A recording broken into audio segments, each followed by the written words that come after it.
I've been spending a little time lately with the wisdom literature in the Old Testament, particularly from Ecclesiastes. My my imagination is continually drawn back to two different verses in the 11th chapter, verses 1 and 2. Cast your bread upon the waters, for in many days it shall return to you. And then the second verse. Give portions to 7, yes, to 8, for you do not know what disaster may come upon the land. The two verses speak about really a spirit of generosity and adventure. Cast your bread upon the waters speaks to this notion of be generous with what you have, for the day will come when it will return to you, as good deeds are passed around people and it returns back to you. But it's also about upon the waters, upon the unknown, living with a spirit of adventure. So live with a spirit of adventure and be generous while you are doing it. These are two words, and I have to be cautious here because I know we're taught these days that we should never say should, because should implies if you're not doing it, you should feel guilty, but I want to use it.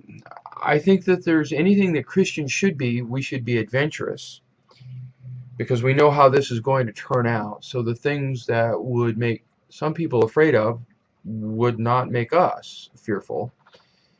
And that we should be generous because along the way we are mindful that we are just one beggar telling another beggar where they can find food to eat. So adventure and generosity are two themes that I believe that are critical to the Christian life. They certainly have been precious to me and to my family.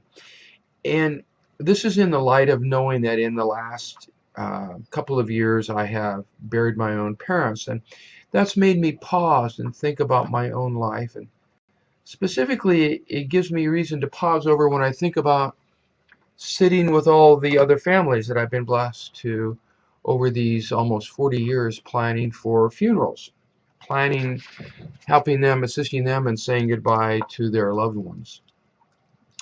And what I have consistently found is that at the end of a person's life, there's really only two things that matter. Really only two things. How they were loved and who they loved. Those are consistently the two things that may rise up under different conversations, but at heart, that's what they're talking about. That the one who has departed was great at loving them, and they were a great lover of other people. Accomplishments, though they might be notable, and I have been blessed to serve families where there have been significant accomplishments in their life. When all is said and done, when the asset and debit columns are balanced out, the only things that have really mattered in people's lives is how they've been loved and how they will miss the opportunity to love that person back. What lives on in our world and in our heart and continues to shape us as people of faith is how we're loved. Now, certainly for the Christian, that is the life that we have, isn't it? Always reflecting on God's love that's been poured out in us in His Son, Jesus, and how that can inspire us to live lives. So I would just like to suggest to you, I would like to encourage you to be adventurous. To be adventurous in how you live and how you laugh and how you play. To be adventurous with a generous spirit. To be adventurous and wildly generous in the living of your life as you can broaden the circle of those whom you have loved and can love.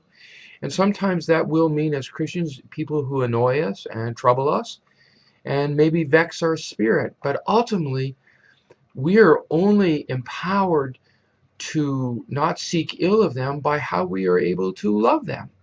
Now, that may not mean living in a relationship with them. It might mean from a distance. But loving them allows us to let go of them as well. So being adventurous. How do we live lives as Christians? Being adventurous and being generous. And ultimately, how we do that with the love that has been poured out into us through Jesus Christ. It's part of the adventure we have and it's an exciting one, this life of faith. Hope you can find a word that can encourage you. God bless you. I look forward to seeing you soon.